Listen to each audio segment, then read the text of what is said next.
Le 18 février 2021, le rover Perseverance a atterri sur Mars, entamant une série d'événements critiques sans possibilité d'intervention humaine. Après un atterrissage réussi, le rover a confirmé son intégrité, prêt à explorer la planète rouge. Perseverance rejoint la lignée des missions spatiales visant à découvrir si Mars a déjà abrité la vie. Les précédentes missions ont révélé des indices sur l'habitabilité de Mars, amorçant la question de la vie sur la planète. Perseverance est un bijou technologique, conçu pendant 6 ans et construit pour fonctionner dans l'environnement hostile de Mars. Son objectif est d'explorer Mars et de collecter des données pour répondre à la question de la vie sur la planète. Le principal défi sur Mars est l'approvisionnement en énergie, car la distance du Soleil oblige à utiliser une surface plus grande pour obtenir la même énergie qu'environ sur Terre. Les tempêtes de poussière peuvent perturber le fonctionnement des rovers, d'où l'utilisation d'une source nucléaire pour produire de l'électricité et assurer le bon fonctionnement des instruments pendant plusieurs années. La mission Perseverance n'est pas exclusivement américaine, car les éléments du rover proviennent du monde entier, comme l'instrument français SuperCam, un outil scientifique de pointe doté d'un puissant laser pour analyser la composition des roches martiennes. Cette coopération internationale illustre l'importance de la diversité des expertises pour mener à bien des missions d'exploration spatiale. En simulant les conditions martiennes sur des sites terrestres comme Lanzarote, les agences spatiales se préparent aux défis techniques et environnementaux des futures missions robotiques ou humaines sur Mars. L'étude de la planète rouge par des géologues comme Charles Frankel permet de mieux comprendre son histoire, de ses débuts similaires à la Terre à son évolution en planète morte aujourd'hui. Les scientifiques espèrent que la mission Perseverance apportera des réponses sur le passé de Mars en analysant sa géologie et en recherchant des signes de vie passée. La mission sur Mars implique une synchronisation des horloges pour suivre les journées plus longues, solde 24h40. L'objectif initial est de vérifier le bon fonctionnement de Perseverance et de ses instruments. Le rover utilise un système de navigation autonome basé sur la prise de photos pour avancer. Les communications avec Perseverance prennent au moins 30 à 40 minutes à cause de la distance avec la Terre.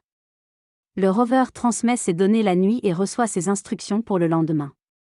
Les scientifiques développent un lien quasi affectif avec le rover, le considérant comme un compagnon précieux dans leur exploration sur Mars. Ils veillent à résoudre les éventuelles difficultés rencontrées par le rover et interprètent ces données pour comprendre son fonctionnement.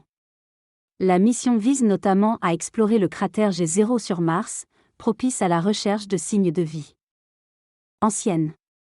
Des géologues du CNRS participent activement à cette mission en guidant Perseverance vers des zones géologiques d'intérêt. Le texte parle d'une exploration géologique sur Mars pour découvrir des indices de vie ancienne. En analysant les strates géologiques, l'équipe note des couches correspondant à un lac ancien, un delta et des périodes glaciaires. Pour atteindre un delta convoité, le rover Perseverance avance lentement, mais un hélicoptère, Ingenuity, est libéré pour aider dans les recherches. Malgré les défis, Ingenuity réussit à voler sur Mars, fournissant des images précieuses pour guider Perseverance vers le delta. L'objectif est de détecter des traces de vie microscopiques, comme des bactéries, pour mieux comprendre l'histoire de la planète rouge. Les spécialistes de l'exobiologie se concentrent principalement sur la recherche de formes de vie extraterrestres, en particulier sous forme microbiologique ou bactérienne. Sur Mars, malgré des indices comme la présence de méthane, la vie n'a pas été trouvée à la surface mais pourrait être présente dans les roches ou l'atmosphère martienne. Les recherches se concentrent sur des régions comme le delta de la rivière où des composants de la vie pourraient être concentrés dans les carbonates silica ou les argiles. Des organismes extrémophiles terrestres, adaptés à des environnements extrêmes comme celui du site hydrothermal de Dalol en Éthiopie, peuvent apporter des pistes sur les conditions favorables à la vie sur Mars. Néanmoins, malgré les indices prometteurs, les scientifiques doivent rester prudents dans l'interprétation des données et conscients du caractère complexe de la recherche de vie extraterrestre. Le forage de Perseverance utilise des techniques suffisantes pour atteindre le cœur d'un rocher protégé depuis des millions voire des milliards d'années. Une foreuse puissante essaie de récupérer des éléments organiques piégés dans les sédiments martiens. L'échantillonnage est complexe, impliquant un bras robotique pour collecter, traiter, stocker et analyser les carottes de roche. Les échantillons seront déposés sur Mars en attente d'un retour sur Terre, prévu pour 2030.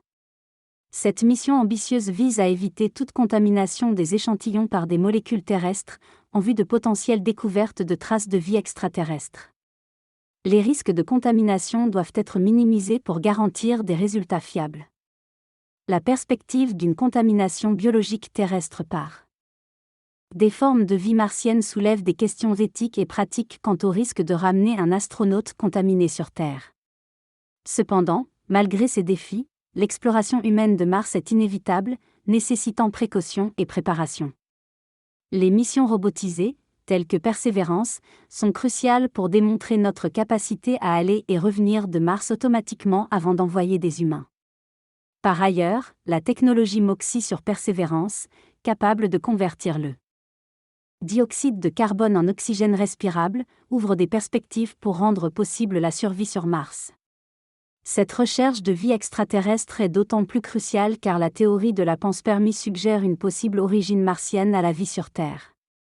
La découverte d'une forme de vie martienne similaire à celle sur Terre pourrait confirmer cette théorie et renforcer les liens entre les deux planètes. L'auteur aborde le concept de la séparation entre différentes formes de vie qui se développent indépendamment les unes des autres, tout en évoquant la possibilité de la pluralité des mondes et de la vie dans l'univers. Il souligne les sentiments variés que cela peut susciter, comme la peur de l'isolement ou de la découverte d'autres formes de vie. Il met en lumière l'importance de la préservation de la Terre en tant que notre unique vaisseau spatial, tout en exprimant son espoir de voir un jour l'exploration de Mars se concrétiser.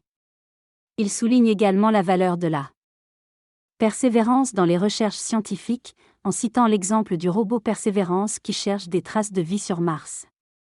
Le texte se termine sur une réflexion personnelle devant l'immensité de l'univers et l'humilité que cela peut inspirer.